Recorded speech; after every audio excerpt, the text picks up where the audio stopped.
to everybody who is tuning in.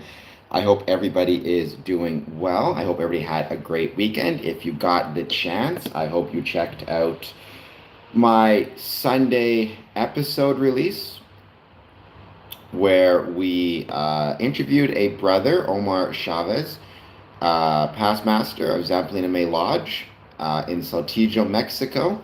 We talked about Freemasonry and, maybe civic engagement, civic pride, um, and how we as Freemasons can support both the communities in which we live and also a little bit the communities in which we visit. So both of them it was just a lot of fun. I really, really enjoyed it very much. We have hearts. That makes me think we got Smokey. By the way, Smokey, 2 hours from now, I'll be on my personal YouTube channel, and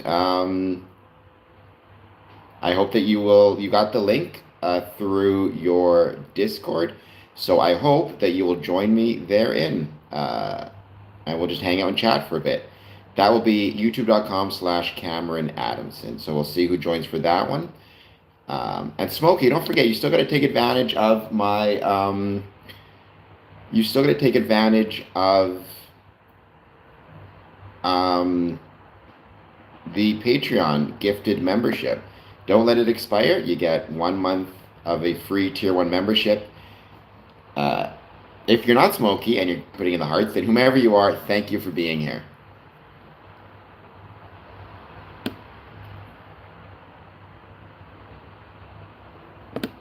And hold on just 1 second. I'm just going to grab something, put it on my computer. I'll be back in just one moment. I promise I'm not going too far.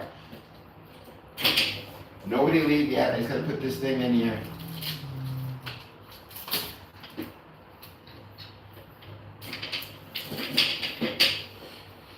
So for today's topic, I was thinking of touching...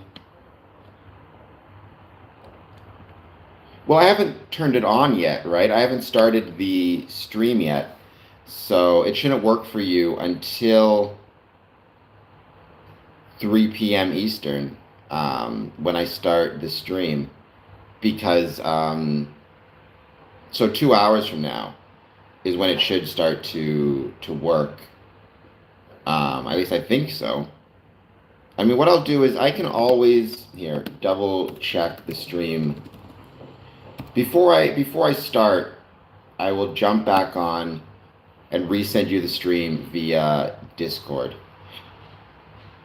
Oh, with the link, do you mean the link I gave you for the gifted membership? Is that the link you're referring to? Here, let me try to send it to you again quickly. Hello, Dad. How's it going? It was working for the others. 300 subs. Hello, I hope you're doing well. If you want to give me 300 subs, I'd most appreciate it. Thank you so much for being here as well. I hope you're doing well. If you have any thoughts on Freemasonry, actually, let me just pull that up now. Please let me know. And to everybody else who's joining us, happy Monday. We're here to chat about Freemasonry. Today's topic might be a little bit on National Day of Truth and Reconciliation, which is actually tomorrow in Canada. Although CFL was doing a lot of really cool stuff about it, including having languages spoken on the field in Indigenous languages. I thought that was really, really cool. Freemasonry has a really great history of supporting of First Nations individuals or Indigenous individuals in Canada. Thought it's worth exploring that a little bit. Thank you, 300 subs. Hit the like button as well if you want. Freedom, I definitely don't support you on that. I've got many Islamic brethren, many Muslim brethren, and I think they're awesome. So... freedom, saying F Islam does not seem like a very freedom-loving thing to do by any means. So I'm not sure why you would say that. Yes, this 300 subs says we should be nice. And like I said, I love my my Islamic brethren who are Freemasons, as my Christian, as my Jewish, Hindu, etc., etc.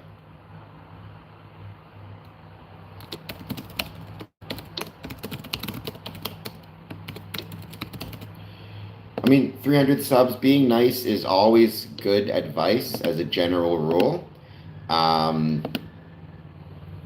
So I'm not sure why freedom is so cranky, but crankiness is not a good thing. By the way, I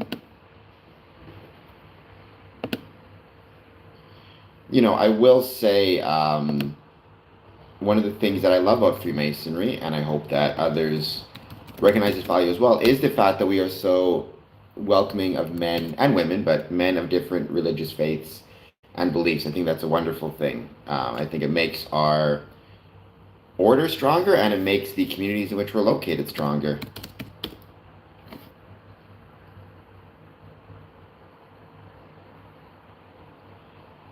$200 subs. Smokey's growing his subs, because what? How many did you have last time? I think like 100 and something. So you're really going up.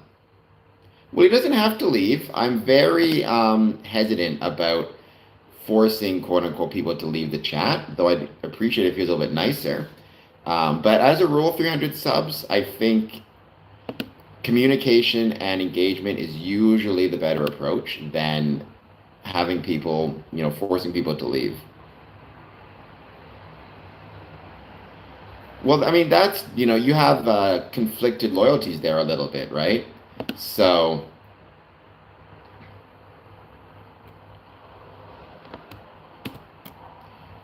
all right, Smokey, I just resent you the link to the gifted Patreon membership. So give it a shot and let me know how it goes. Good for you. Keep up the great work. This is my first question, though. I asked this on Twitter as well.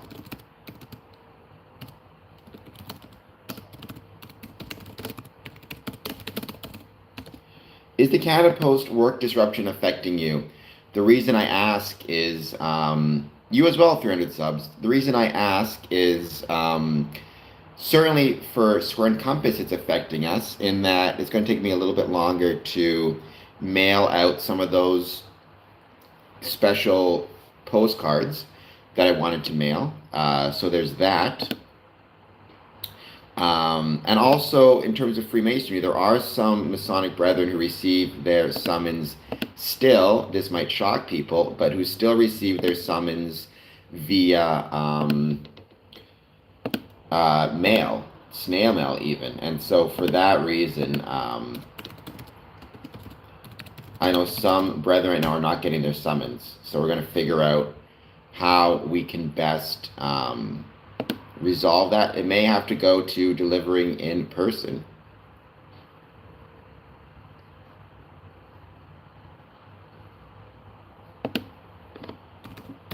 But as always, the first hour I just spent hanging out, waiting to see who wants to join and who wants to chat. So there's no rush at all. We're going to give it a bit of time. We're going to see who joins. Please take a moment, hit that like and subscribe button. Let me know how it's going and if there's anything that you want to talk about. And by the way, I'm getting really close to being able to have community chats. The frustrating thing is, for some reason, the 24-hour live stream I did,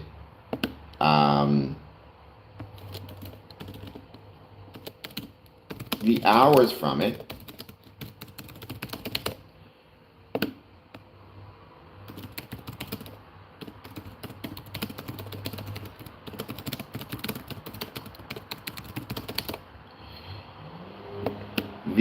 the watch hours that I got from it are still, they're not being counted yet.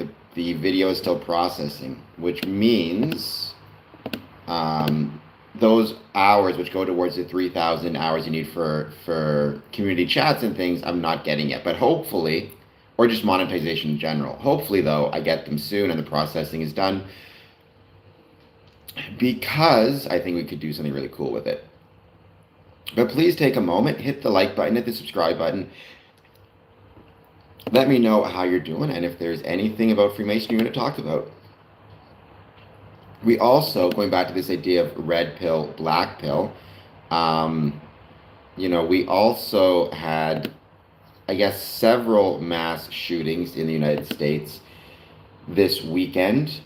Maybe the most talked about one took place in Michigan, which did kind of make me think a little bit, because Michigan is right across the river from me. And so obviously I love the state of Michigan. It's an absolutely beautiful state with very awesome people. So that did make me think about, how much I love Michigan and don't want to see anything happen to it. But again, this idea of can Freemasonry um, act as something that can be a positive, um, can be positive effect on the world, right? And can potentially create a positive place for people to go to talk about these things as a way to maybe before they get to the point where they feel this way, for whatever it's worth. Please, though, take a moment, hit the like and subscribe button, and thank you everybody for joining us so far.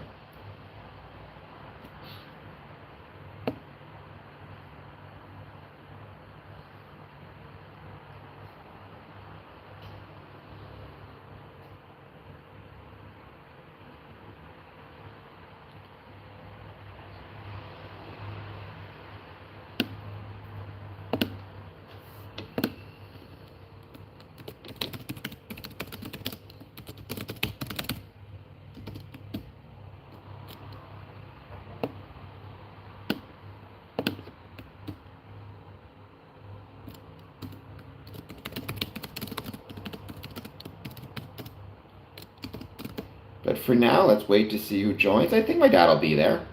I'm not sure. I hope he is. Like I said, it's a fun. I haven't done a stream on my personal account for a while.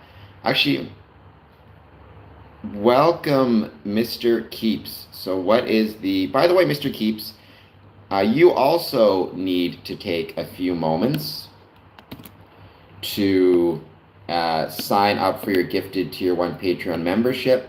Don't forget, I sent you the link through your through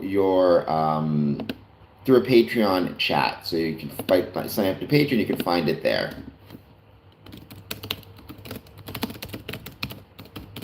A couple things. I was going to talk about.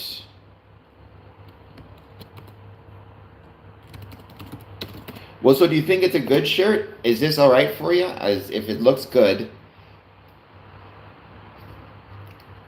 Yes, it will be a live stream. So I was going to talk a little bit about the National Day for Truth and Reconciliation, which is going to take place. Actually, technically the day is tomorrow, but I think there's some things that we as Freemasons can do for or to support that National Day of Reconciliation. And also, I'll talk more about it tomorrow. Also, a little bit more from what I've learned about some of the mass shootings in the States, but again, how and why I think we as Freemasons can potentially provide a space of support and both mental health support and social support to help keep people from becoming, radicalized, if that's the best term, or relying on unhealthy supports, which only exacerbates these problems. Because there is some discussion, and again, this is still very early, so we don't know everything by any means, but in some of these mass shootings, there have been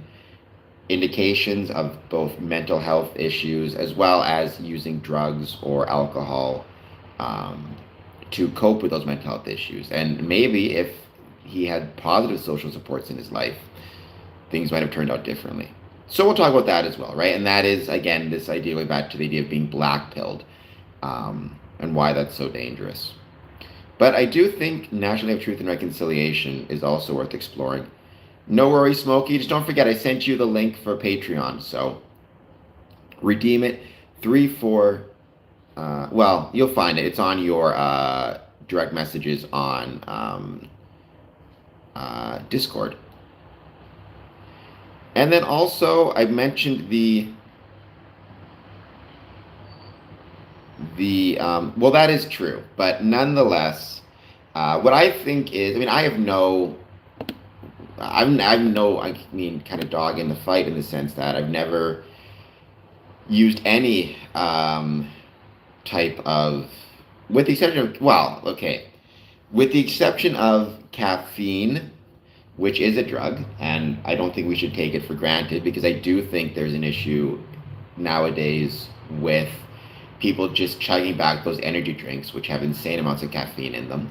But with the exception of caffeine and the occasional cigarette, never drank, never smoked anything, I guess, other than the occasional cigarette. However, my concern is not so much with people using substances. Plenty of people drink, plenty of people use drugs. It's when they use those substances without having any other place to go for support or help when they're feeling down, and that becomes their primary way of coping.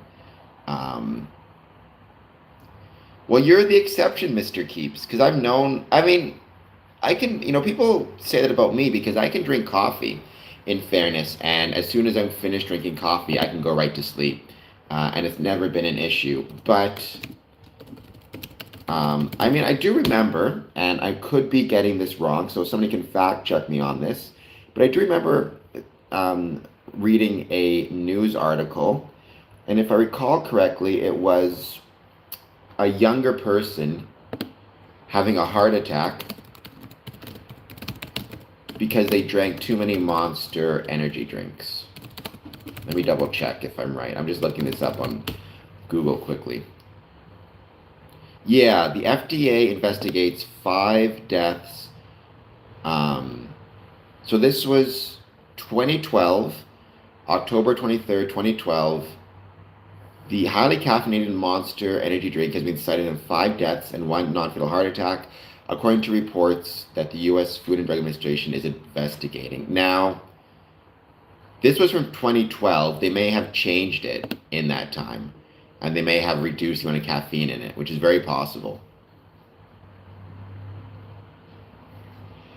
Well, that's smart. I mean, the question is how many people actually read those recommendations? And then you could argue that's not the fault of Monster. That's the fault of the people using the substances, or in the case of younger people using it, the issue with the parents. But I still think it's worth. It's just worth. When I say I've never done any substances, that's not really fair to say, because again, caffeine, coffee, definitely my Achilles heel, and I don't even have heels. I'm in a wheelchair, but my Achilles heel is coffee. Also, we're talking about addictions. You want to keep in mind non-chemical induced. I mean, it's all chemicals, but non-chemical induced addictions. So gambling, right? We did a presentation. No, I mean, other than, like I said, occasional coffee. Occasional cigarettes, but it's been a while since I've had a cigarette. Beyond that, nothing else. Rondo says sugar. Sugar is a really good really good thing to advise as well. Sugar can absolutely become addicting. I was going to say, gambling is absolutely a huge one as well. I was really proud of having Play Smart Ontario show up to a Masonic event I held. The purpose of which was they talked about gambling addiction, how gambling can become a problem, how to know if you have a problem with gambling. There you go. Perfect. Thank you, Smokey. Like I said, I just got to figure out how to get you your postcard with Canada Post being out. I have to look at some other options. Because Freemasonry has a older demographic, right? One of the risks that you have when you're an older demographic is loneliness, people experiencing loneliness or being lonely.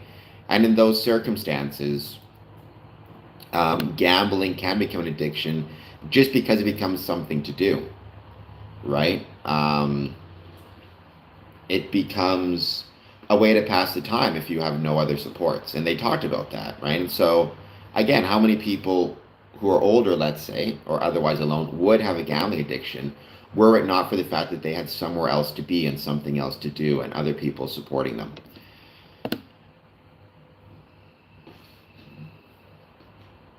Well, it depends how many, and people have different tolerances, but I mean, especially if you start out from 0 to, you're drinking 5 or 6 a day, I can see that being a thing. It would not shock me by any means.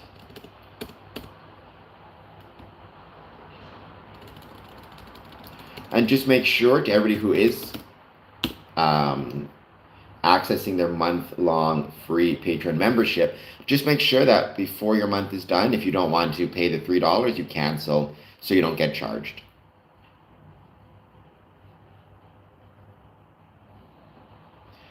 Well, I mean, that would not be good because you'd be gambling away my inheritance. So thank you to the Legion for keeping my dad at home, where he's not gonna gamble my inheritance on red.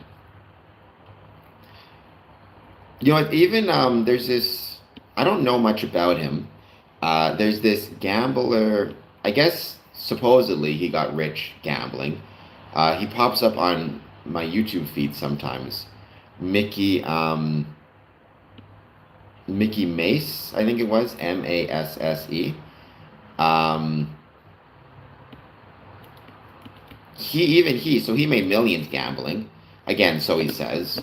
But it's interesting. He published 10 rules of gambling, or 10 commandments of gambling, and his very first commandment was don't gamble, because even he understands he's the exception, not the rule, and more people than not will probably lose gambling than win anything.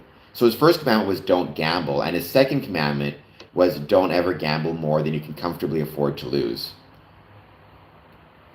I mean, well, let's calm down, Mr. Keeps. I'm not a fan of that. I mean, I don't believe that they're losers. They're human beings who maybe their job is, I don't know, obsolete, or I wouldn't say obsolete. It may be that technology has kind of overtaken, or the private sector has overtaken the public option. I wouldn't call them losers, though. But I would say, even from a Masonic perspective, like, there are still brothers who receive their summons via mail, via snail mail. And for those brethren, um, with Canada Post going service disruption, are we going to have to switch to Pure later? Is that going to cost more? Or are they going to be forced to finally, get on the email train? Um, my nose, I think my nose looks okay. I mean, I got like a cut here, or I think it's like a zit or something, to be honest. Um, or it's just very big, in fairness. Prod T3R, welcome. Thank you for being here. Um, and actually, it's interesting, by the way, Mr. Keeps, one, or how it is. Two people have said yes, the Canada Post work disruption is affecting them. So I got my tools presentation this week. So Prod, I think you're referring there to the idea of the working tools within Freemasonry. Um, it's not really I mean, are you doing the discussion on the working tools? Because working tools are usually given as part of your degree. Um, your first or second or third degree, you're presented the working tools, which are different um, depending on the type of ritual, right? Emulation has some different working tools than, say, Preston Webb. The trowel, for example, is a very important working tool in the States, but not as important of a working tool in Canada, or doesn't even really come up in Ontario. But um, yeah, meat draws. I grew up with meat draws. Basically, it's like 5 draws for, I think it's like bacon and eggs, chickens. I forget all the different types of meat, and you buy tickets, and they have 5 draws, like in 5 hours, basically. I'm from UK. Are you a Freemason, Prod? And by the way, I hope you hit the like and subscribe button. It's not just TV Guide. Again, I'm not going to pretend as though um,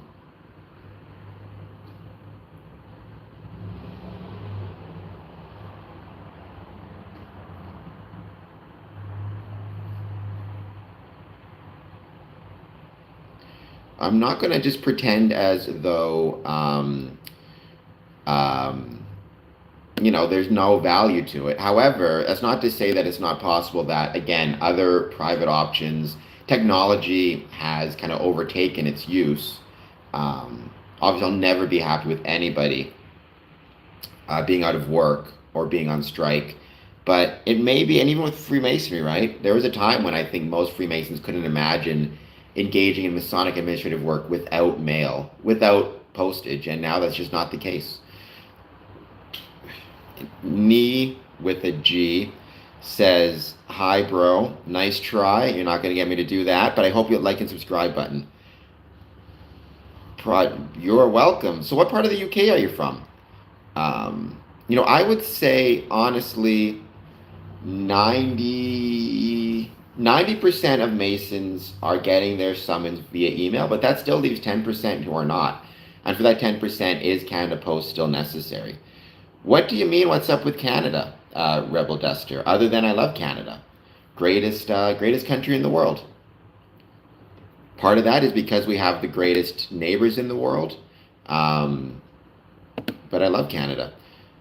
So, I've done a couple interviews with brethren from Somerset, and on a really cool thing, I received via email the Somerset Masonic newsletter. Absolutely not. I hope we're never the state. Oh, Canada Post. So if Canada Post, it was like our postal service, like U.S. Postal Service. They are currently on strike. I mean, I don't know or at least I don't know if they're on an official strike, but it's a work disruption. They're neither collecting nor delivering mail. I do not know. Hello, Shelley. Thank you for being here. What's the Canadian accent? I mean, I say A quite a bit. That has to count for something. We have Canadians of all different races. I think the issue is pay, I would assume, as well as working conditions. However, it is also true Canada Post is massively losing money. There's some discussion now about Canada Post canceling home deliveries. I guess basically delivering to community mailboxes, which again, if you are an older Freemason, a boot, there's a moose in the hoose. Again, if you are an older Mason, let's say you still collect your mail, you still collect your summons and lodge correspondence via mail, and you end up, thank you, C2, I appreciate that, and now you have to get your mail from a community mailbox. Are you going to still get your Masonic correspondence? Are you going to get it in enough time, right? All that stuff. So I don't want to pretend like it's not going to have an effect. And maybe, again, cost-benefit analysis, the cost is just not worth it for us to keep Canada Post, and it makes more sense to go to completely private. However, if that does happen, then I would really encourage us as worship masters and secretaries to spend a few minutes talking to our brethren about getting their email set up, getting some type of other service, signing up for text messages, phone calls, making sure that those brethren who rely on Canada Post are getting their information that they need in another way. By the way, to the brethren from Somerset, I am subscribed to the Somerset Freemasons newsletter, somersetfreemasons.org. It's a great newsletter. It has a ton of information about Freemasonry within Somerset, and I love it. So I hope you guys will sign up for it.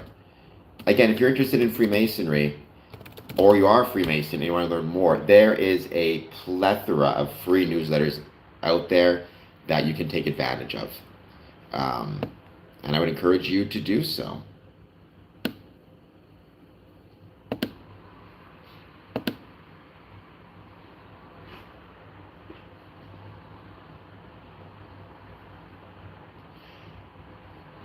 We're going to give it a bit more time. Like I said, I think I want to talk about the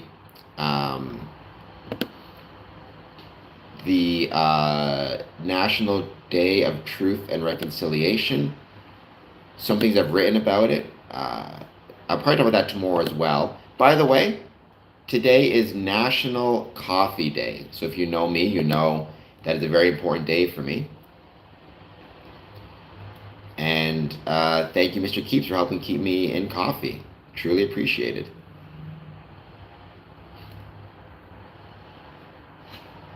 All right, we're going to give it a bit more time. We're going to see who joins. As always, if you're joining, hit the like and subscribe. The first half hour is usually just me waiting to see who joins and what they want to talk about.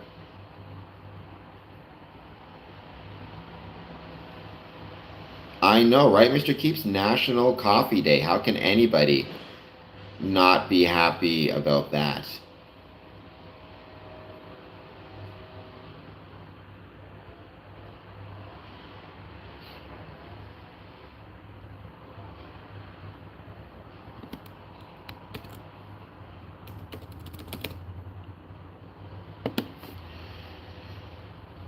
But let's give it a bit more time. Let's see who joins, and we'll start on our main topic in about half an hour or so. In the meantime, let's just see who joins.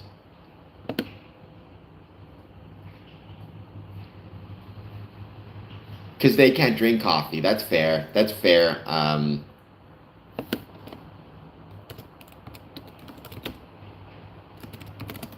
Well, I mean, I wish I could help you with that, Smokey. I would be very sad if my stomach said I could not drink coffee.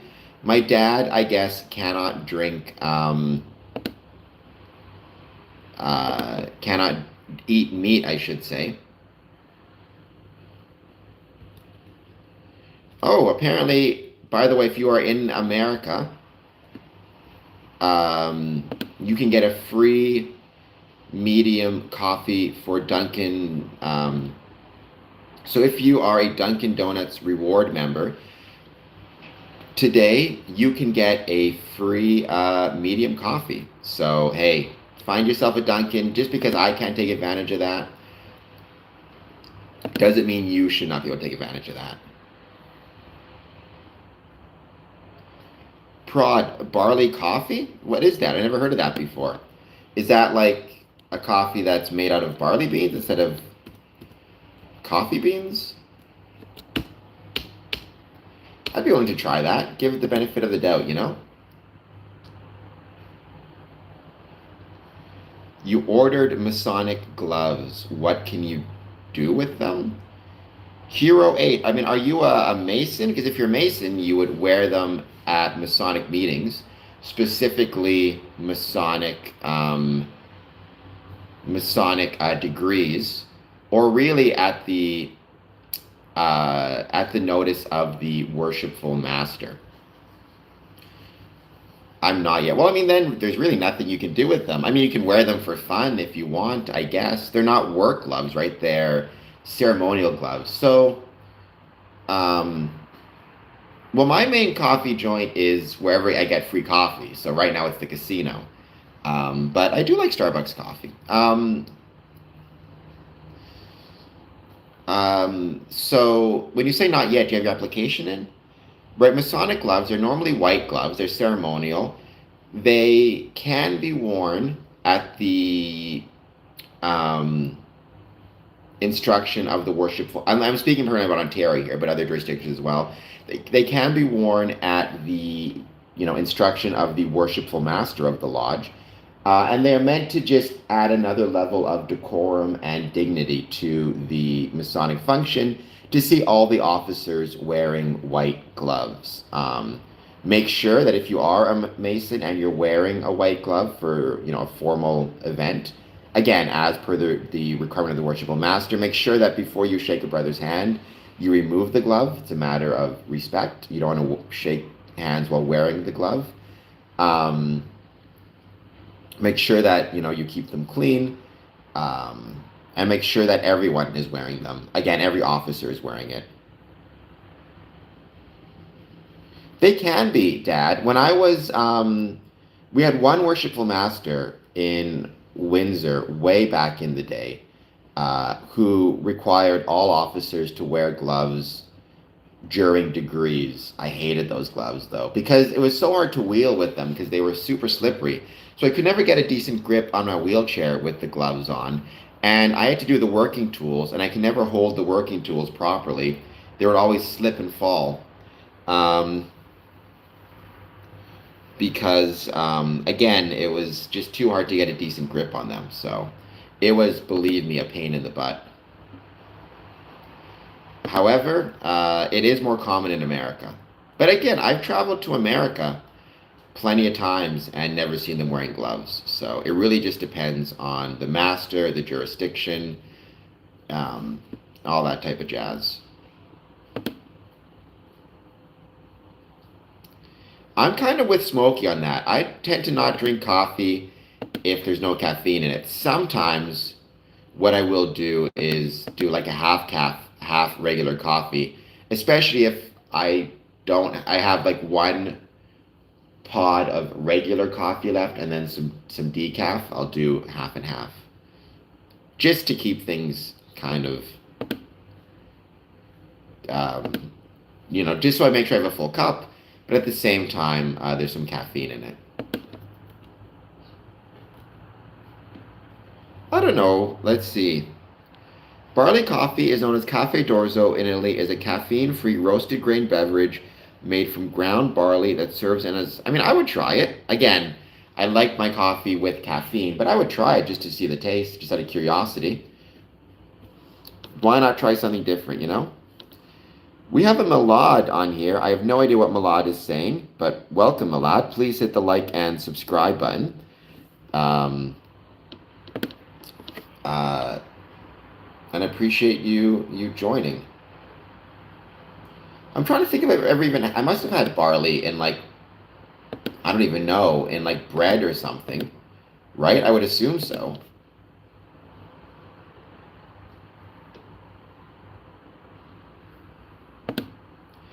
I feel like at some point I have had barley. By the way, another thing I want to mention is this weekend... well, never had Irish coffee, which I'm assuming is coffee with Bailey's. This week on Wednesday, I will not be having my 1 p.m. stream because I have my official visit for Border Cities Lodge. And as a consequence of that, no 1 p.m. live stream. I will be having my 1 a.m. live stream, but no 1 p.m.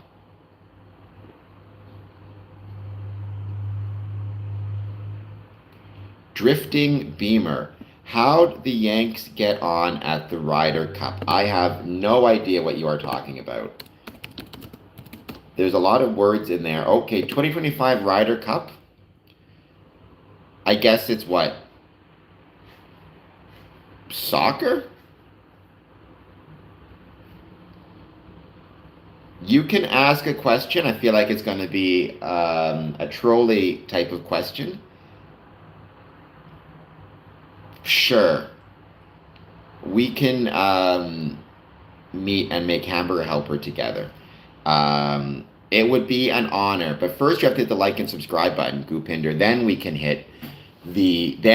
make Hamburger Helper together.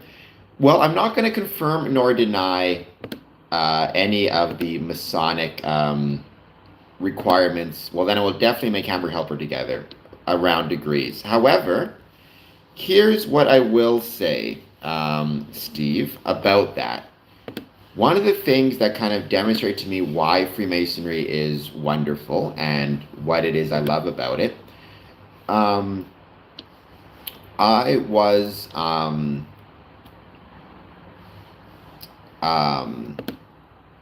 when I joined Freemasonry and when I was going through the degrees, there were some things within the degrees that I could not do.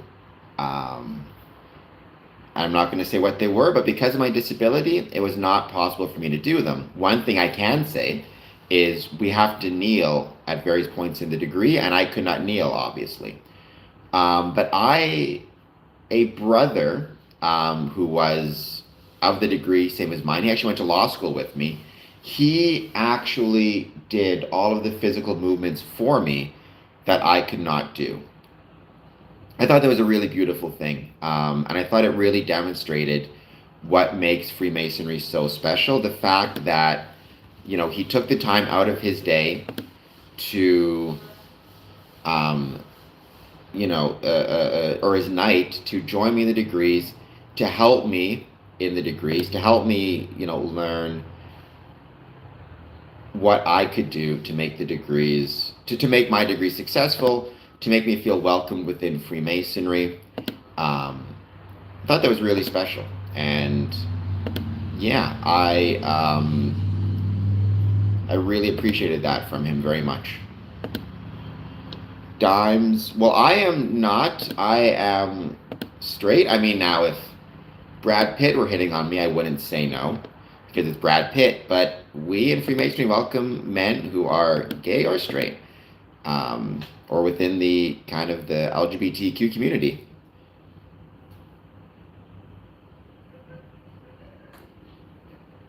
I mean, well, Freemasonry predates Boy Ergit. Welcome, Ergit. Um, Steve Bano. It's kind of like Boy Scouts for.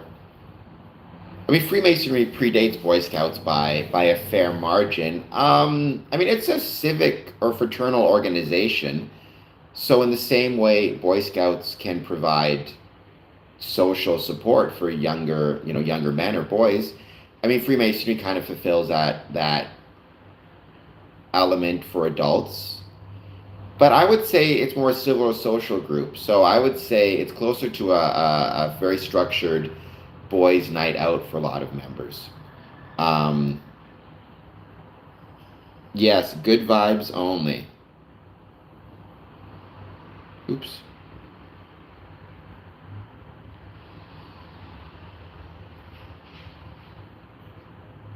What do I mean? Like Freemasonry being a civic or civil organization, right? It's fraternity. I'd say closer to the American Legion than Boy Scouts. Again, I think it's hard to say what it's like because it came before so many of these things, right? It came before Boy Scouts and before the Legion. Um, so it's more like you would say the Legion is like Freemasonry as opposed to the other way around. But again, the way I would think about it is a formalized social support structure. The best example would be it's similar to fraternities in college. Um, College fraternities or the Greek system is what I would say it's most similar to. Well, let's not hurt anybody's feelings, though I do appreciate everybody being here. I hope people will join us on my personal YouTube account, youtube.com/@CameronAdamson at 3 p.m., where I'll be hanging out with Smokey. I hope you all will join my Patreon and stick around for another 15 minutes, 20 minutes, give or take, and we'll start on the other subject, which will be discussions around Freemasonry and National Day of Truth and Reconciliation, or the National Inquiry into Missing and Murdered Indigenous Women. Well, Dimes, why don't you have feelings? I should hope you would have feelings. Feelings are a good thing. Can you tell me what the best ocean in the world is? You should ask my dad. He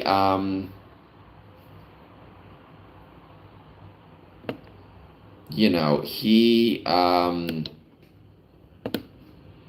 was a sailor. So maybe ask him what his favorite ocean was. For me, I'm going to say the Atlantic because it connects Canada to United Kingdom, where my dad comes from.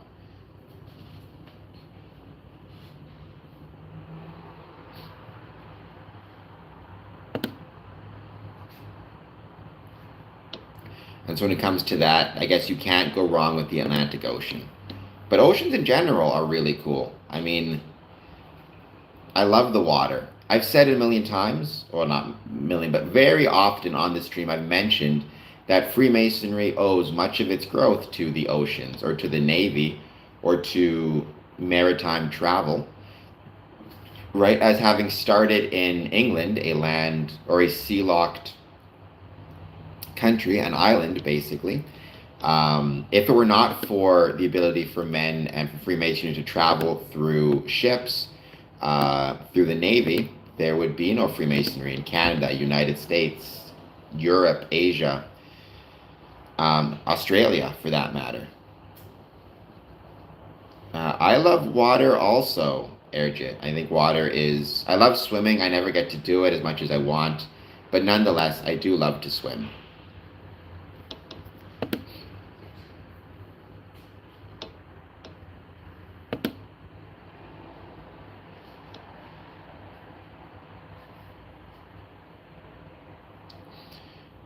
That's a great question, Dream Seeker. If I could travel to one place I haven't been to yet, it changes so often. Santiago, Mexico has come up as a place I want to travel to just because of the Twin Cities idea. And I talked about that in my recent podcast episode. Um,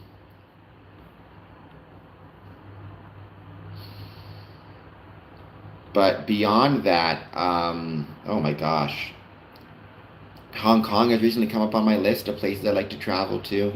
It's tough. There's so many. I'm going to say, as of right now, it's Santiago, Mexico.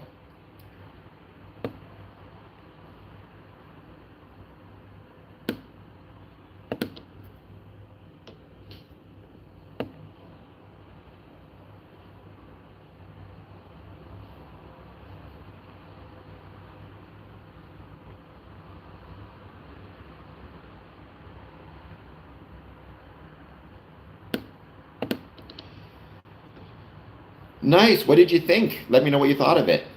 I would love to visit Spain.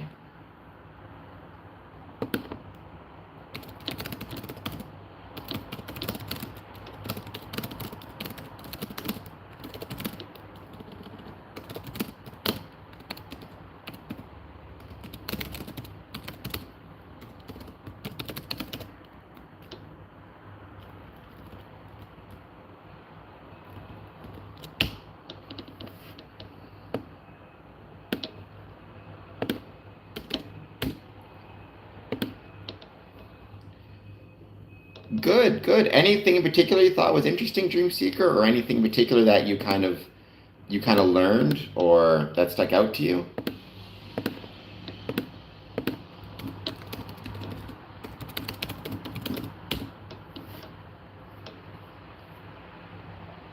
Yes, in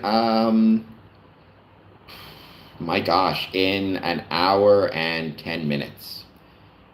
By the way, I was thinking for my next 24-hour stream, it does, Dream Seeker. It does. I mean, I guess you'd have to define a lot. It happens certainly more than I think we would be comfortable with. Um, YouTube.com/at Cameron Adamson. So if you want to search it, you could go at Cameron Adamson. That's my personal channel. That's where I don't really talk about Freemasonry. I just talk about whatever I want. Usually it's more related to things like scary movies or just whatever's happening. Um, Unfortunately, though, yeah, clandestine is an issue. A good way to. Um, by the way, the profile pic is just text, so that's how you know. It says like things I like on there. A good piece of advice for anybody who's interested in joining Freemasonry is to, when you're joining, ask them which lodge, which Grand Lodge they are associated with, and then contact the Grand Lodge and just confirm that that is a legitimate association. Um, I am not one of those people who is, anti-clandestine in the sense that if you are joining any Masonic Lodge and you get something from it, you get enjoyment from it, then hey, more power to you. However, my concern is always going to be um, that when you're joining this clandestine lodge, you cannot visit other lodges, and that really limits your ability to have Masonic growth. So I think you need to keep that in mind when you're looking at joining. And that's why it's so important, right? If you want to join this place because it's full of, a clandestine lodge, because it's full of a bunch of friends that more power to you. If you're joining a Masonic Lodge because you want to travel around the world and meet other brethren, then you need to make sure you're joining a legitimate Masonic Lodge. Yeah, well, I mean, and that's a whole other thing, right? Like, when it comes to this idea of scams, that's a whole other can of tuna. Because what you have in those circumstances is you have brethren, you have people sending emails or Facebook messages to, it could be hundreds, if not thousands of people every day, saying, I'm a member of this Masonic lodge. Send us $500. You can be a member too. You'll get back riches. And in that case, there's not even a Masonic lodge, clandestine or otherwise. It's just the guy behind his computer, scamming people online, which is a whole other can of tuna. Sometimes clandestine lodges can be scammers. Sometimes clandestine lodges can simply be um, people who want to start their own group or their own club, which is fine. Sometimes it can be people who want to start their own group or club and wanted to copy or ape off of Masonic symbolism, and that can become very questionable. Well, yeah, you should be nice to everybody. Trolls aren't that big of a deal. There's far worse things in the world than trolls. Mara, if you're saying I look like Matt Damon, then to you I say you are a kind, you are a scholar and a gentleman. Because Matt Damon is a handsome fellow. And I hope you'll hit the like button and the subscribe button if you think I look like Matt Damon. And even if you don't, hit the like and subscribe button anyways. I'd be much appreciative of it.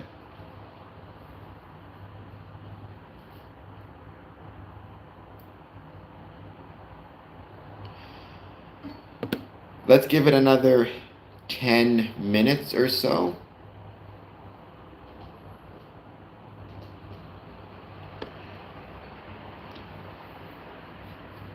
How can a person eat? I guess talk to your doctor. They're probably different. I mean, I eat 3 times a day, or I try to. There's probably different types of diets depending on health conditions, and speak to a dietitian. I appreciate that, Mara. I will take it.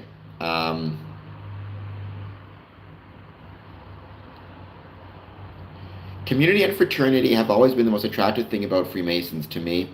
The world does not offer community. And I mean, I think you're absolutely right, Rebel Duster. That is, in some ways, the thing that is the most attractive to me about Freemasonry. I think it's not so much the community in and of itself, it's the ability to leverage community to create a better world. That, I think, is what I believe it's a compliment, Mara, and I appreciate it. I believe it's the ability for us to leverage community as a way to build a better world. Right? For me, I'm not interested in just a community if it's not in some way outward facing, right? I don't want to be an inward community. Um, um, Having said that, though, I think what you say there is absolutely correct. The world does not offer community very much anymore. And the danger of a world that does not offer community very much is you have people struggling with mental health issues, um, physical health issues that can then become mental health issues, um, financial issues, drug and alcohol addictions.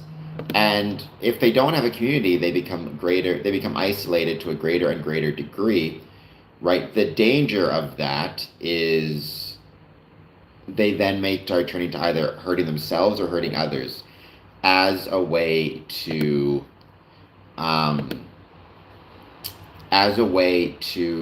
cope, or as a way to deal with their nihilism, and then people end up getting hurt or they hurt themselves, neither of which are good outcomes, right?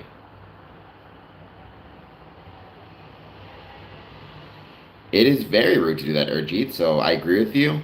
I go explore where nobody goes. Well, don't be sneaking into anything. However, I can't judge you because I tried to sneak into the Jimmy Kimmel studio like 5, 6 years ago because I wanted to see if there were any interior Masonic connections. The exterior is a Masonic temple, but I wanted to see if the interior had any Masonic history to it, and they kicked me out. So I really can't judge anybody for sneaking in anywhere. Having said that, I think Freemasonry in London on Queen Street, I think the UGLE offers public tours. I don't think you have to actually sneak into it. I think you just take a tour like you can in Philadelphia, Detroit, Windsor. Well, Derwin, I hope you hit the like button and the subscribe button nonetheless. And we're going to give it another 5 minutes. This will be the topic today and tomorrow. Don't forget, no Wednesday live stream. At least during 1 p.m. There will be one during 1 a.m. So.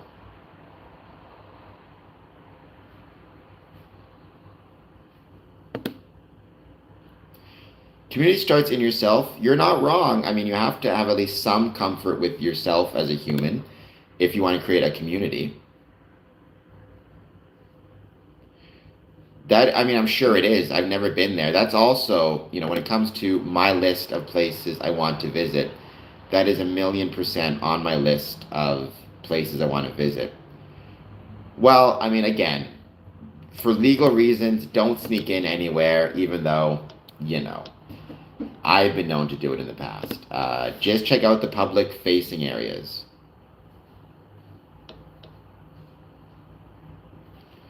Oh, it is. I mean, you consider where it started at, the Goose and Gridiron and where it is now and how much it's grown. And hopefully we can continue growing in the future. I mean, yeah, I'm sure that they're a cool group of guys. They're Freemasons, so they're going to be a cool group of dudes. But don't sneak into places.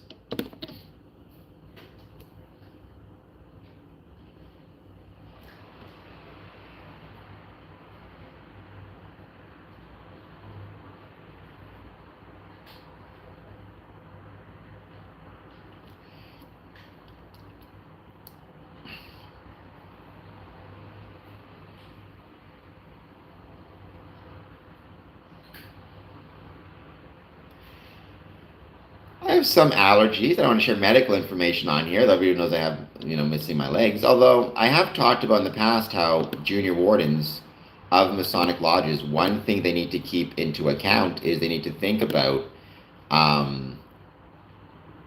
They need to think about allergies when they're serving food, right? And maybe it wouldn't hurt to ask people, do you have any allergies, anything specific? It could be a serious allergy, like there'll be an allergic reaction and you'll go into shock, versus just kind of intolerance. But either way, it's good to know those things because you don't want to be serving people food that then gets them, causes them harm. As well as, you want to know about things like food preferences, dietary restrictions, are they vegan, are they vegetarian, and have those options available to people. Being a junior warden, being the person who serves the food, you have to keep those things in mind, which is why I've also suggested Masons get their food handler certifications.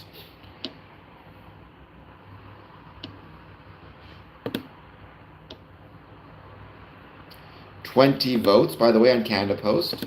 65 to 35. So more people actually are affected by the Canada Post disruption than I thought would be. It's still not above 50%, but that does surprise me a little bit. But I think it shows there may still be a need for it. Who knows?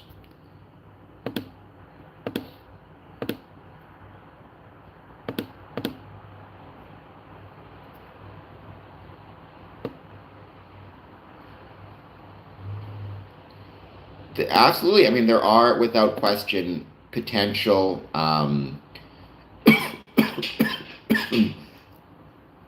potential medical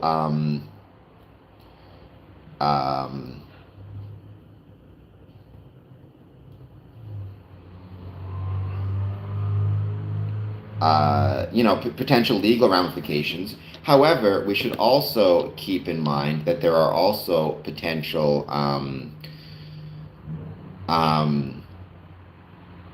medical issues that are, but I mean, I don't want to get sued, but I definitely don't want anybody to ever get hurt. That to me is a more important thing. I don't want anybody to ever get hurt after eating food I've served, or have either food poisoning or an allergic reaction. So either way, I think it's important to keep both of those things in mind, both the legal liabilities and also we don't want to be anybody getting injured. So.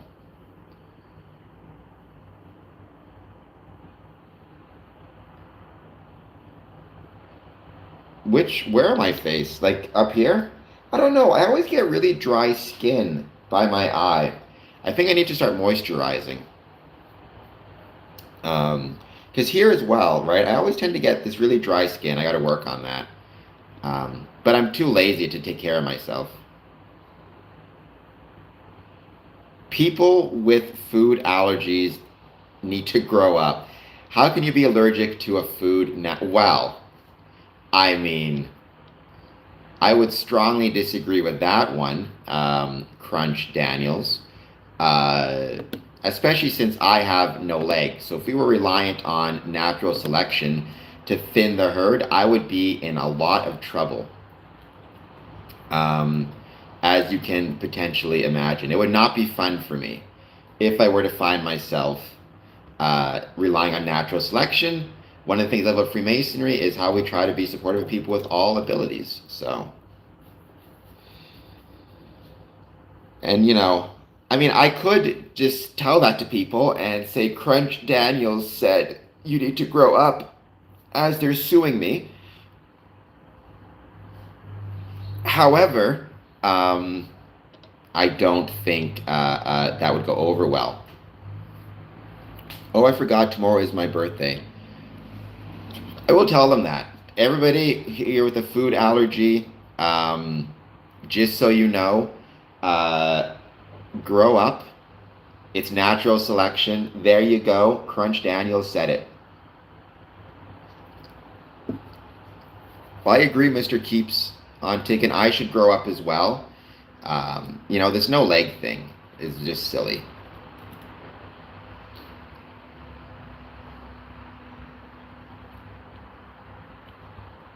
But Crunch, nonetheless, I hope you'll hit the like and subscribe button. Let me know if you have any thoughts on Freemasonry. Tomorrow is your birthday, Erjeet. I hope I'm pronouncing that correctly. Happy birthday. I hope that you are going to have an excellent birthday, and I appreciate you being here very much.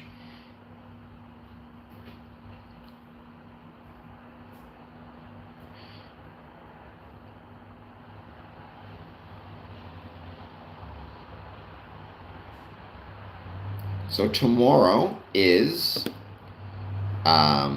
National Day for Truth and Reconciliation in Canada. I am not sure if other countries have any similar days to it. Different countries have different relationships with their indigenous peoples, whether it be obviously America, South America, Mexico, uh, uh, Australia. However, for us here in Canada, we have the National Day for Truth and Reconciliation. Each year, September 30th marks the National Day for Truth and Reconciliation to honor children who were either survivors of or never returned from residential schools, as well as their families and communities. There is public commemoration of the tragic and painful history and ongoing impacts of residential schools, vital component. And people, I will say, one story, I'm going to talk about how this connects to Freemasonry in a second. Awesome, Dream Seeker. What's going on, Christopher? One story I once heard of the residential school system that always struck with me. I was talking to a First Nations individual, and he was telling me that his father actually, because he was an older gentleman, he was in his 60s, I believe, but he told me this story that his father wasn't allowed to play on his front yard growing up. The reason being, a friend of his, like a First Nations or Indigenous child in the community, he was playing on the front yard, actually ended up getting just picked up by RCMP and taken to a, it'll come back, Urgent, taken to a residential school.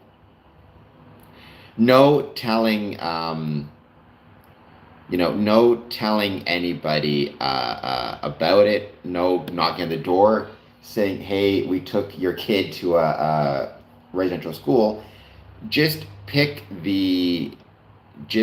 up the kid and took him to the school, right? So the idea that um, it's not still going to have an effect on you, on your family, on Canada, right? Have a good night, Erjeet, is not something that I think that we can pretend is not relevant. And I think that we as Freemasons can absolutely do things to try to both recognize this history and support the calls to action from the Truth and Reconciliation Commission of Canada, which published 94 calls to action in, if I recall correctly, 2015. As Dream Seeker says, right, putting French on to avoid backlash. Hello, Spirit. I hope you're doing well.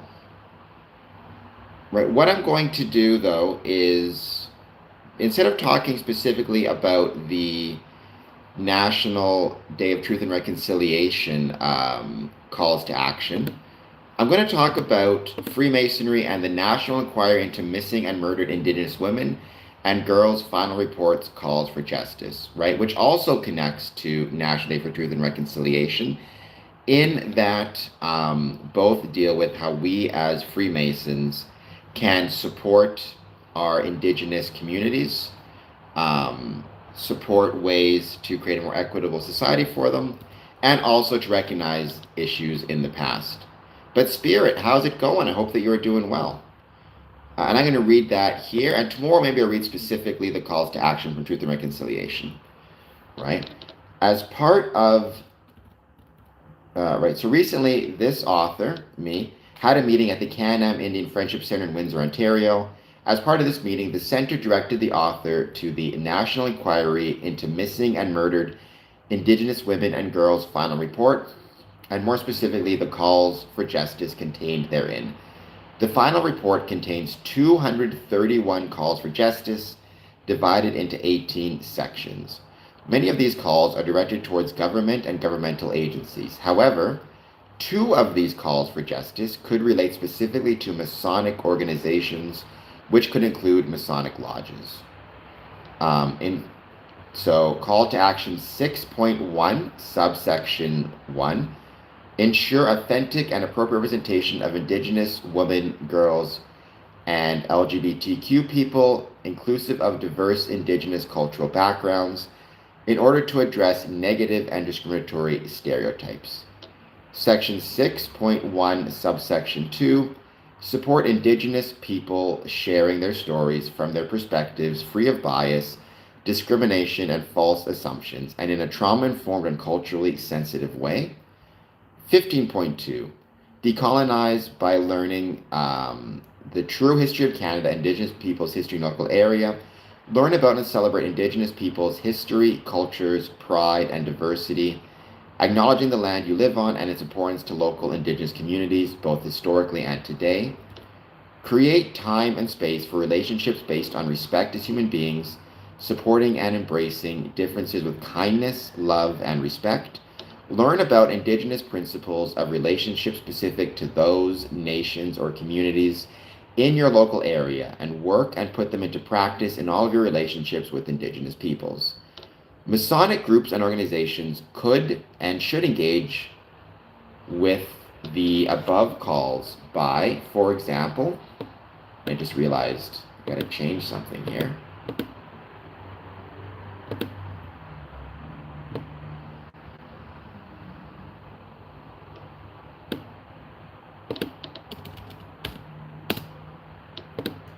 There we go. Inviting First Nations groups or individuals to speak at a Masonic meeting or event. It can be during refreshment or even during a virtual event, right? You can go from Labor to refreshment and invite a First Nations group in. Have them talk about the history of First Nations in the area.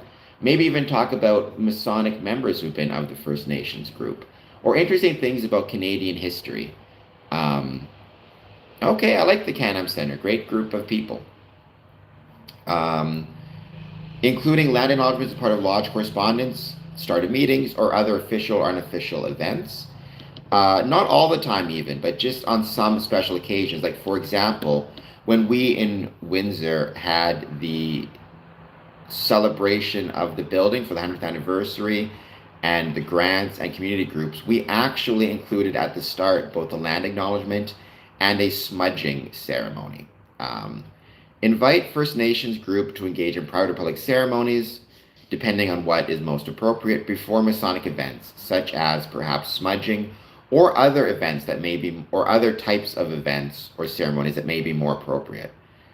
Use your daily advancement in Masonic knowledge to learn more about the history of First Nations and Freemasonry.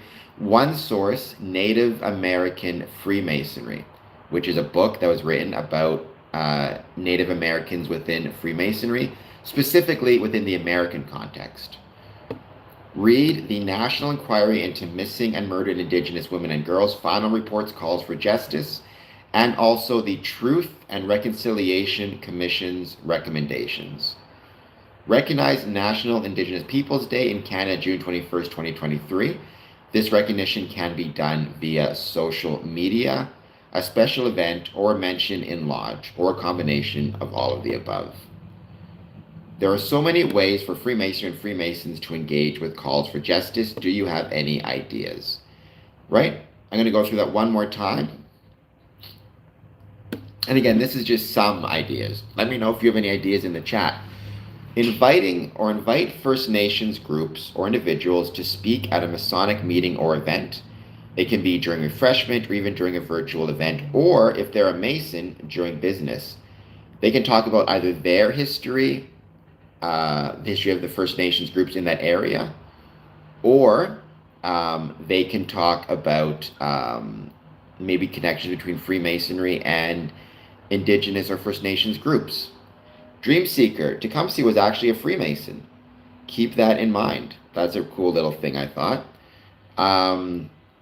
Include land acknowledgement as part of lodge correspondence or at the start of meetings and other official or other unofficial events. Again, doesn't have to be at every event. I think that's too much personally, but I think at special events, it can be very beneficial. Use your daily advancement in Masonic knowledge to learn more about the history of First Nations and Freemasonry. One source is a book called Native American Freemasonry. I still want to do an interview about that. Read the National Inquiry into Missing and Murdered Indigenous Women and Girls Final Report Calls for Justice, and also the Truth and Reconciliation Commission's recommendations. Recognize National Indigenous Peoples Day in Canada, June 21st, 2023. This recognition can be done via social media, a special event, or a mention in lodge.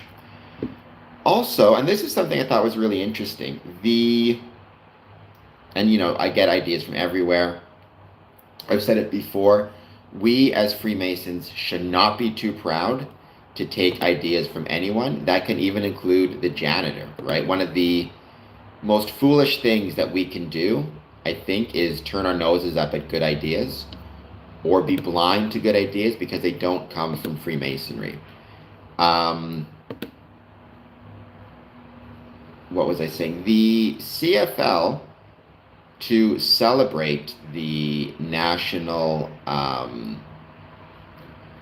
Day of Truth and Reconciliation, which, by the way, came in under Stephen Harper, who I worked for once upon a time, Prime Minister Stephen Harper. They had all of their team logos redesigned by First Nations or Indigenous artists to honor in some way, shape, or form the Indigenous groups within their cities or communities.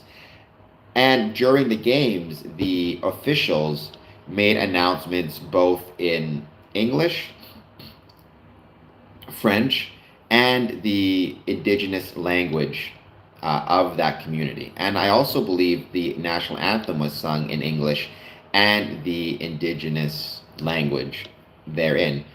How cool would it be if perhaps for one meeting, we as Freemasons, we had artwork in our summons designed by local First Nations or Indigenous artists, as a way to both support the artist, support the art, and support the heritage. Or I've talked about how we can, for example, include different languages in our summonses. What if we included Indigenous languages in our summons in, let's say, September and June, which I have done in the past, to be honest. I've included the Ojibwe language in the Harmony summons in past, during months when First Nations issues were kind of at the forefront. But again, it's a way to, first, for us as Freemasons, to show respect to our Indigenous community members. It's also a way to help us maintain and potentially give a boost to a dying language, right? One thing I think, I've talked about this before a little bit, but I genuinely believe the world is a better place the more languages are spoken, or the more languages exist within the world. The diversity makes the world better, whether that be, even not have to be a spoken language, it can be sign language, it can be a written language like Braille. I think the world is better when these things exist, and I think the world is better when you have Indigenous languages existing. And there was a time when they were at serious risk of going extinct, going dead, which I think would be a shame. And because, to my understanding, there's much less written Indigenous language than, say, Latin, if it were to go, if it were to die, it would be very hard to bring back. So I think it's wonderful that the CFL took an effort to try to preserve these languages. And I think it would be wonderful if we as Freemasons do the same. And that is just some, as Dream Seeker says, I agree. I think that would be awesome as well. And I have, again, published in First Nations languages for my Masonic brethren. And again, this is one of those things where it does not have to be and should not be exclusive to First Nations issues, right? I would love to see us support various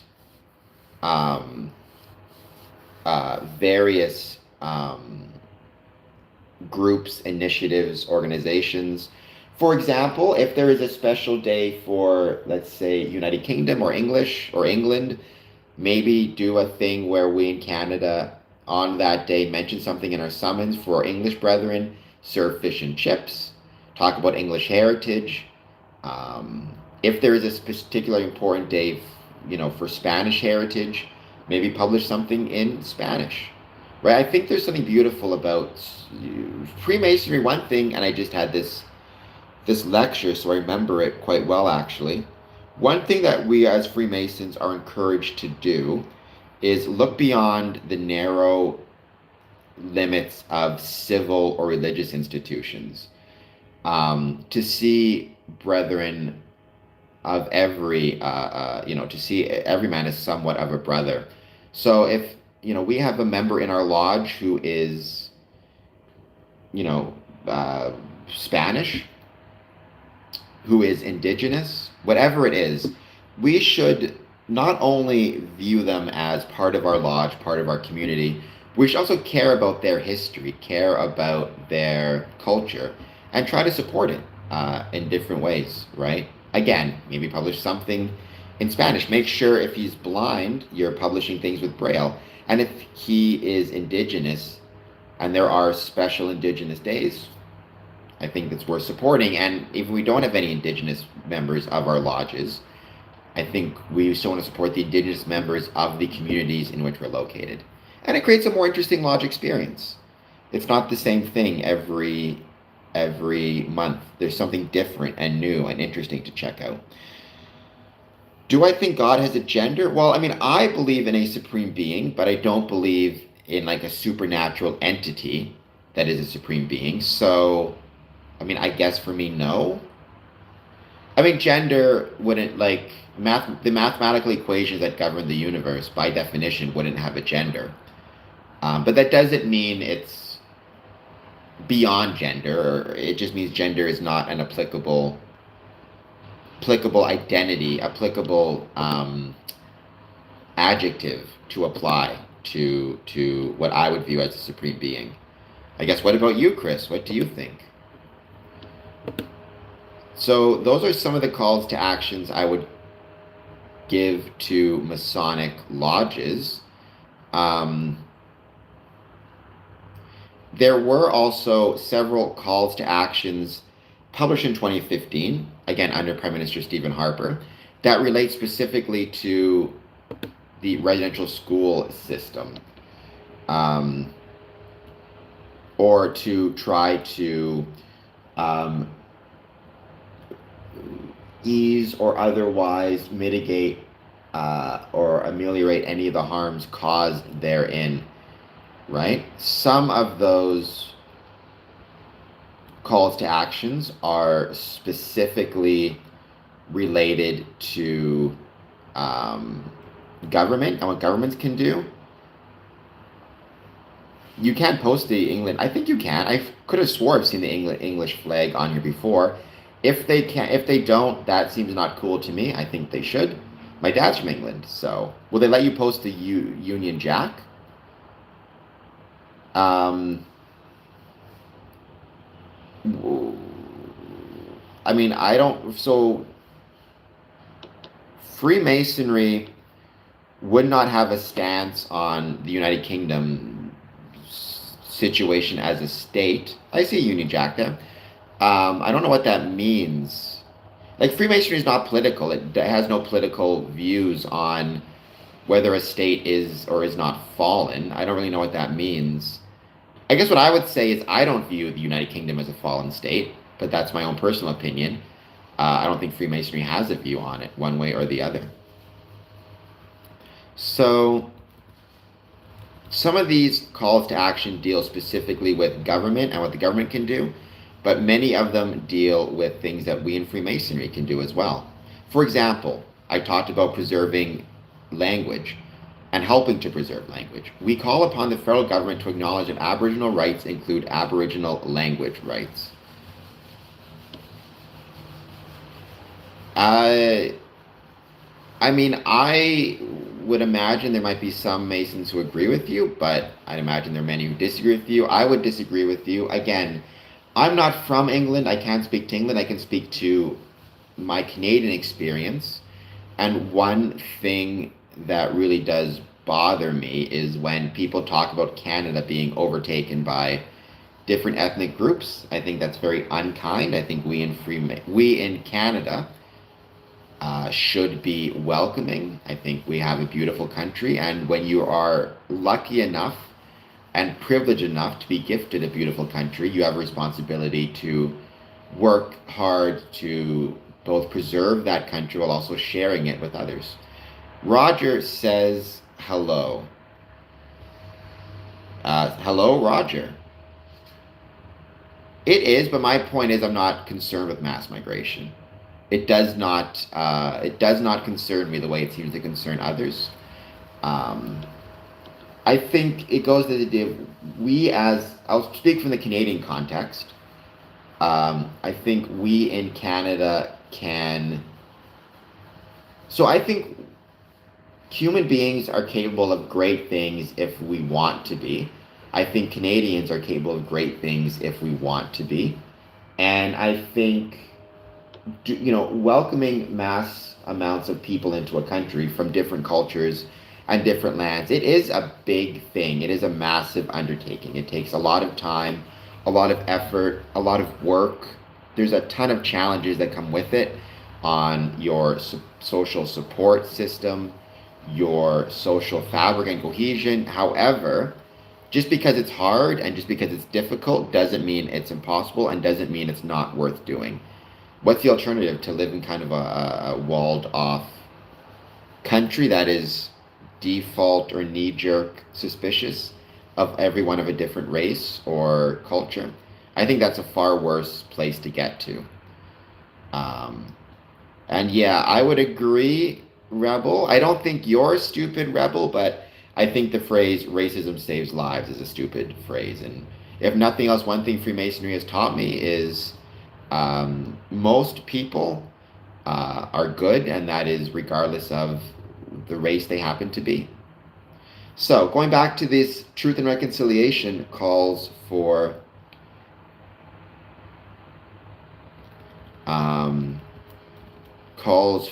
action.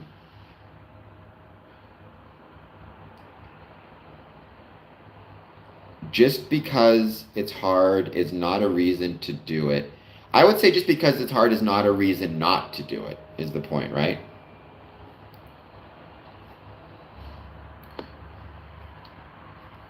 I don't know who that is. But I also, I don't want to live in a, like, you can always find examples of, but I mean, who's to say? I don't know. I don't understand that point. I don't know who that person is. So language and culture. So call to action 13.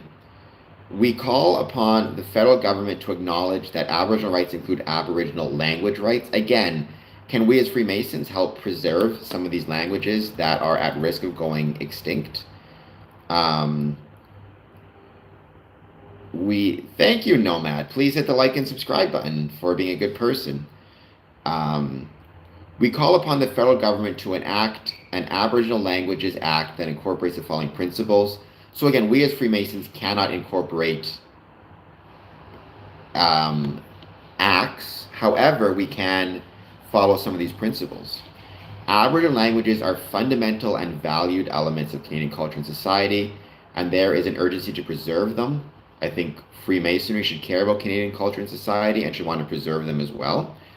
Aboriginal language rights are enforced by treaties. The preservation, revitalization,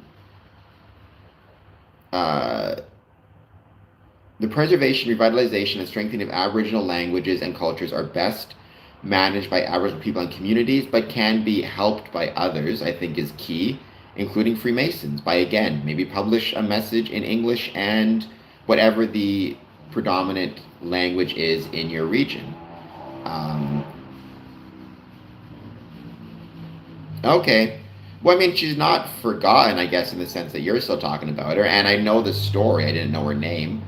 I mean, even when you say, like, what is the evidence that racism would have saved her life? Unless she just chose not to get on the car itself, right? And also, I mean, I don't know what type of life that is to lead to whenever you get onto any type of public transport to look for the people of a different race and sit away from them. That seems like a pretty miserable way to live.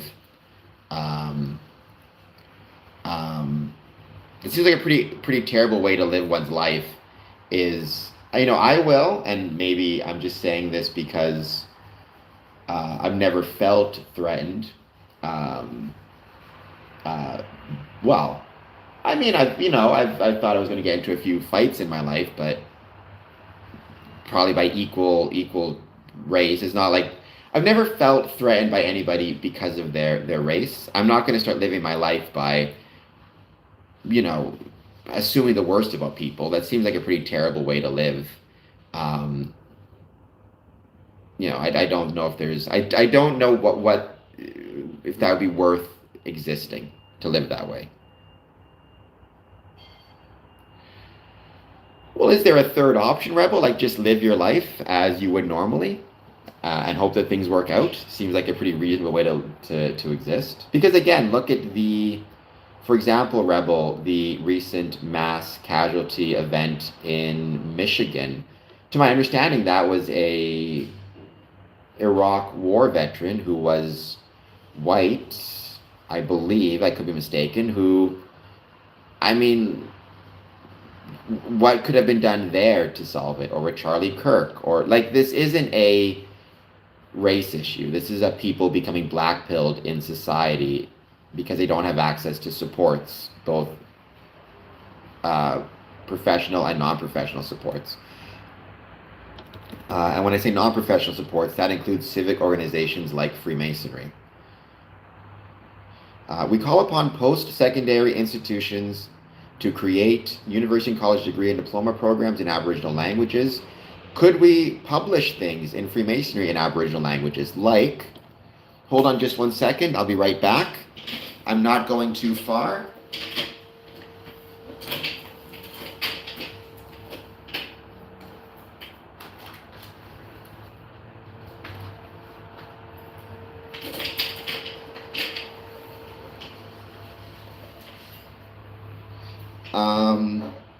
Oops, did I get the right one? No, I did not. Hold on just 1 second. I'll be back. I just got one more to grab. I think it's this one.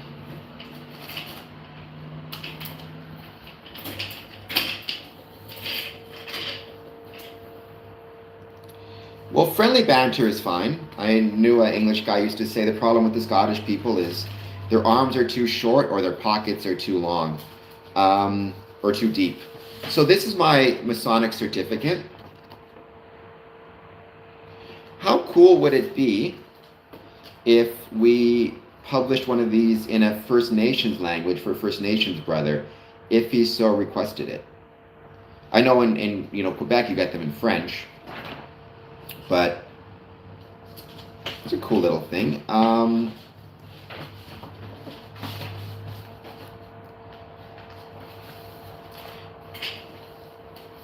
And then this is something I thought was really interesting as well. And I don't know to what extent this has been an issue within Freemasonry, but it's something to keep in mind, right?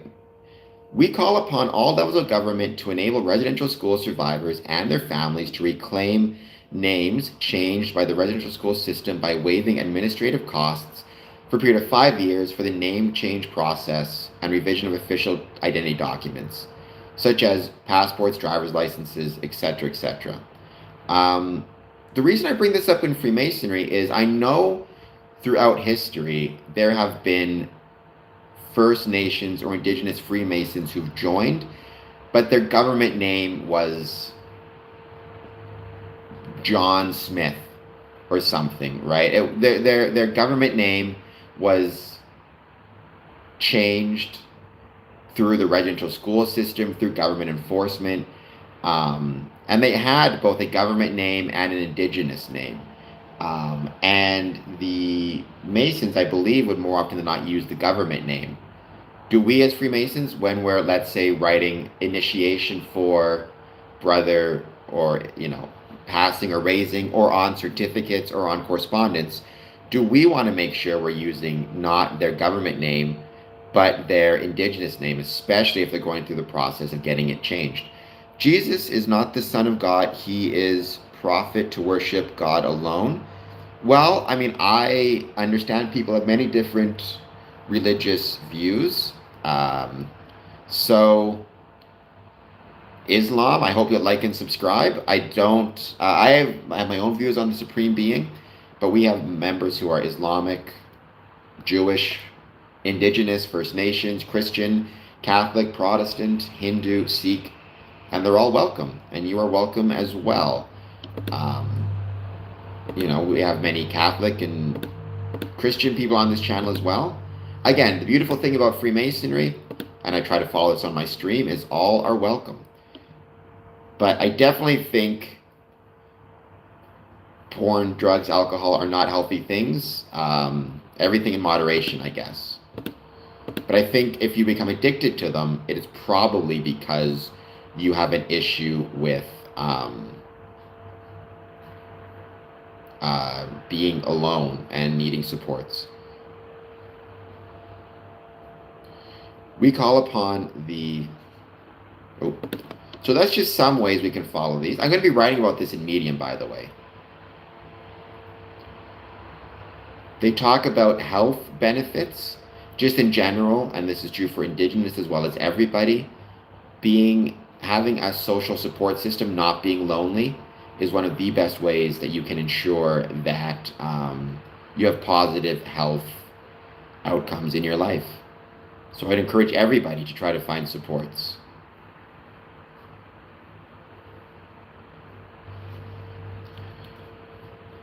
Here's an interesting one. We call upon those who affect change within the Canadian healthcare system to recognize the value of Aboriginal healing practices and use them in the treatment of Aboriginal patients in collaboration with Aboriginal healers and elders where requested by Aboriginal patients. So what that means, I think, from our perspective as Freemasons, is when we are, especially if you have a First Nations brother who's struggling, health or otherwise, what are some of their traditional healing practices? And are those relevant? I talk about how we as Freemasons should know basic numbers for things like suicide crisis lines, mental health crisis lines, um, which I believe we should. We should also maybe know the line for Aboriginal or First Nations local supports, smudging groups, Can-Am Friendship Center. So again, you can send First Nations brethren who are struggling to those locations as part of, let's say, um, uh, psychological first aid.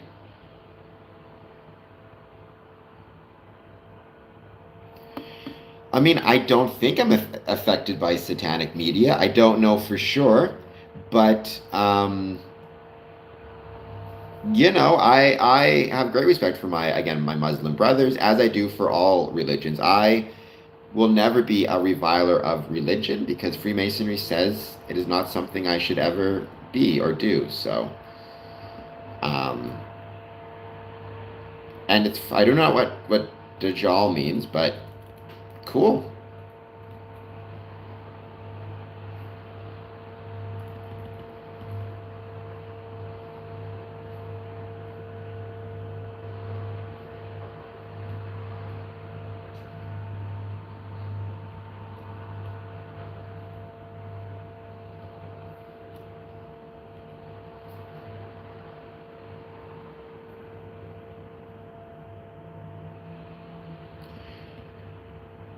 Here they come. Who's they? Well, I mean, I guess I know who they is.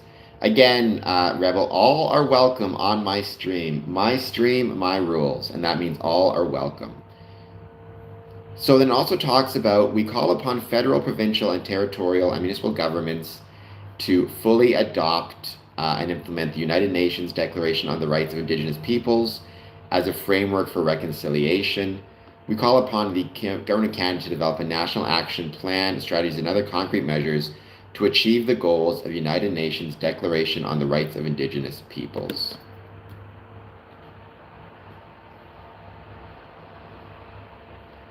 So again, what can we as Freemasons do to assist in that same thing, right?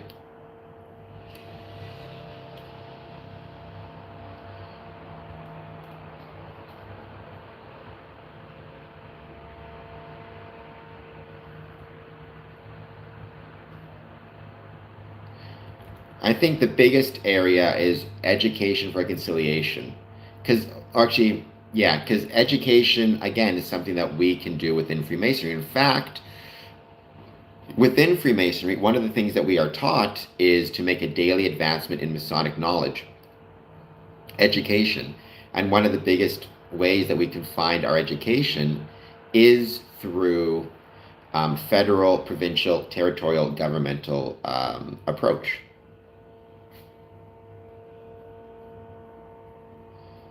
Well, Rebel, I don't think you're an infidel, nor are you anybody's enemy. We call upon the federal, provincial, and territorial governments in consultation with collaboration of survivors, Aboriginal peoples, and educators to make age-appropriate curriculum on residential schools. Can we as Freemasons create curriculum as it relates to, not for schools, but for our meetings about Freemasons and Indigenous peoples? Provide necessary funding to post-secondary institutions to educate teachers on how to integrate Indigenous knowledge and teaching methods into classrooms. Provide necessary funding to Aboriginal schools. Establish senior positions. We call upon the Council of Ministers of Education to maintain an annual commitment to Aboriginal education issues. Can we as Freemasons, let's say, put one meeting per year aside, maybe in September, to discuss the history of Freemasonry and Aboriginal individuals?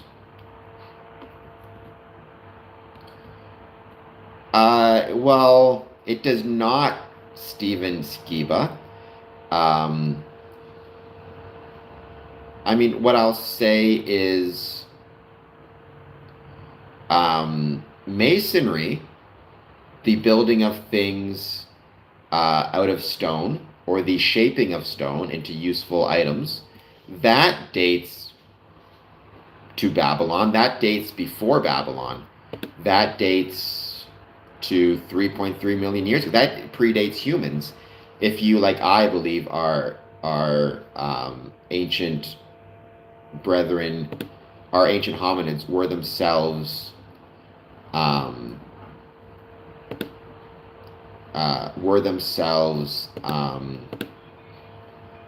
stonemasons. So Australopithecus afarensis, for example, and I still believe that to be the case.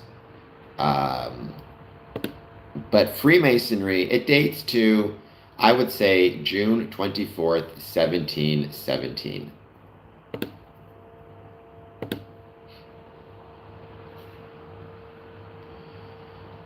Well, I personally don't believe in magic, black magic or otherwise. But, you know, I think the extent to which magic exists, what our responsibility is, or that doesn't exist, I think our responsibility is to try to create our own version of magic, which I would say is brotherly love, relief, and truth.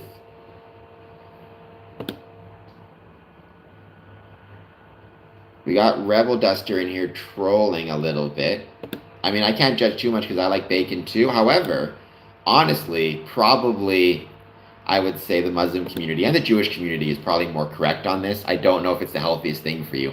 I don't want to get the pork people, pork producers coming at me in the chat or whatever it is, but maybe there's something to it. I don't know. Right, here's a very interesting one. So this again is from the calls to action. We call upon the federal government to provide funding to the Canadian Museums Association to undertake, in collaboration with Aboriginal peoples, a national review of museum policies and best practices to determine the level of compliance with the United Nations Declaration on the Rights of Indigenous Peoples and to make recommendations. So here's the thing. Let's say we find out that a museum is holding a special exhibit or putting up a permanent exhibit dedicated to the history of First Nations in Canada. Should we as Masons be contacting the museum and trying to get a Masonic addition to that exhibition, talking about the history of Freemasonry and Indigenous peoples? Right? Or can we actually call a museum and ask them if they can put up a exhibit, which we curate, but they, monitor, for maybe a temporary exhibit talking about the history of Freemasonry and Indigenous peoples. I'm sure a lot of museums would be interested in having that as like a couple day or couple month traveling exhibit in both Canada, US, or in our buildings. If we are lucky enough to have a museum, which the Windsor Masonic Temple does, can we make sure to include exhibits about the history of First Nations people or Indigenous people and Freemasonry?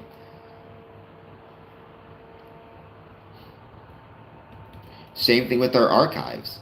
Can we, whenever we have any Masonic archives, make sure that we do our best to include within those archives, or highlight, or just record so we know where to find it, information as relates to First Nations and Indigenous peoples? Like, for example, maybe you did at one meeting have a presentation about Indigenous peoples and First Nations. Can we make sure, if we have that we also take the time to not just record the presentation in our archives, but actually make it easily discoverable for future Masons if they want to look up that presentation, maybe do their own presentation that falls on that history. I think all that stuff is pretty useful.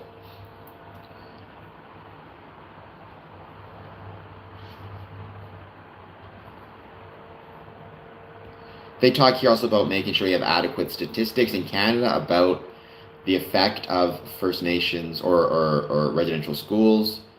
That is obvious, I think, for Freemasons. We just need to have good record keeping of our membership. We call upon the federal government, in collaboration with survivors, Aboriginal organizations, and the arts community, I would add to that the civic community, to develop a reconciliation framework for Canadian heritage and commemoration. This would include, but not be limited to, amending the Historic Sites and Monument Act to include First Nations, Inuit, and Métis representation. Again, with our Masonic documentation, what can we do for the same? Media and reconciliation. We call upon the federal government to restore and increase funding to support reconciliation within the arts community.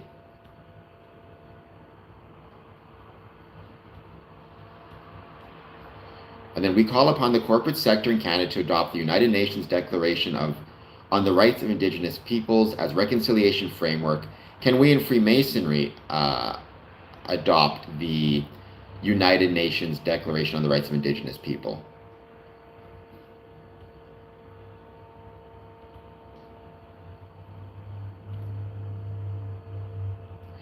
I think that's worth exploring more. So Masonic actors want to make the one. I have no idea who Dejal is. I hope I'm pronouncing that correctly. And I do not want to bring anybody with one eye back. I'm very happy to stick to two eyes.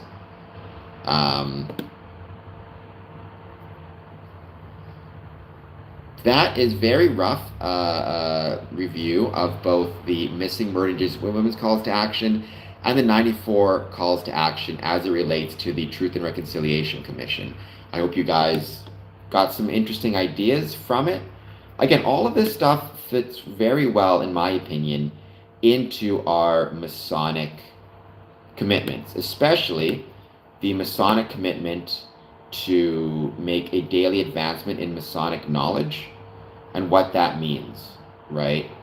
It doesn't mean exclusively learning about the Anderson Constitution. Not that it's not incredibly important and worth learning about, but it means taking the time to really learn about all the different aspects of Freemasonry, including Indigenous Freemasonry. Heck, it even means maybe taking the time to learn an Indigenous language and learning how to do Masonic obligations in the Indigenous language. Right? You need to get dispensation for it, you need to do a million different things for it, but I think it would be really, really cool and worth exploring. So, something to keep in mind.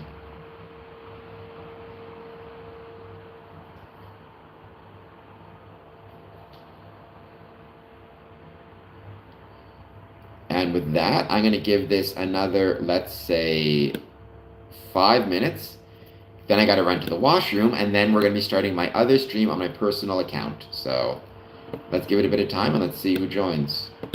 Or if anybody joins the next 5 minutes to say hello.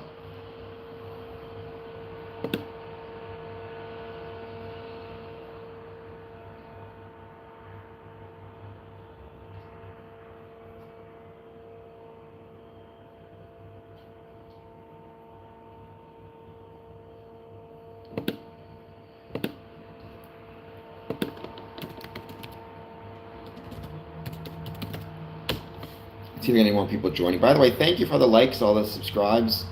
Truly appreciated.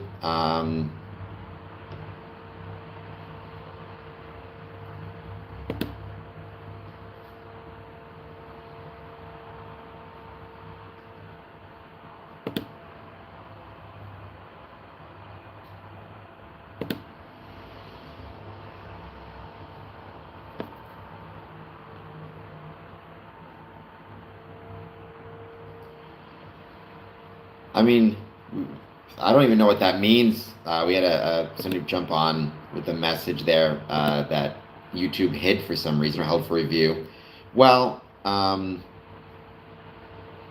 PJ, I hope you hit the like and subscribe button. I have no idea what that means. I do like boiled cabbage, though. I think it's great. I think cabbage in general is very good. I'm becoming more of a vegetable guy the older I get, which is a sad thing to say. Young me would be terrified of the fact that I'm saying I enjoy bacon, I enjoy cabbage. But that just is what it is.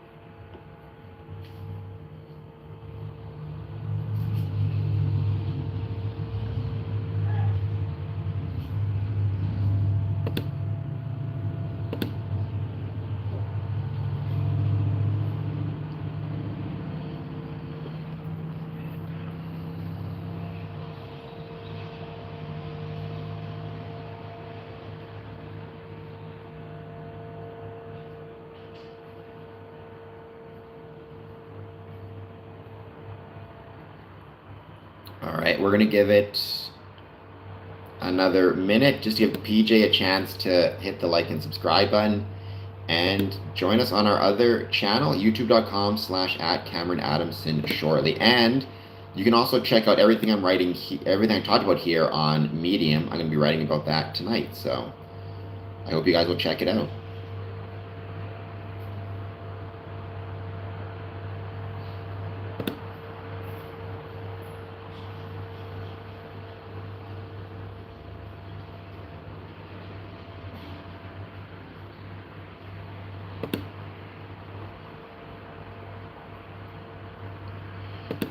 All right, I think we can end this one. It'll give me a couple minutes to get ready for the next stream. So thank you everybody who joined. I'll see you all, I guess, tonight, 1 a.m. for a chill stream, and then 1 p.m. we're going to go through this one more time. All right, guys, thank you so much. Have a great day, and bye for now.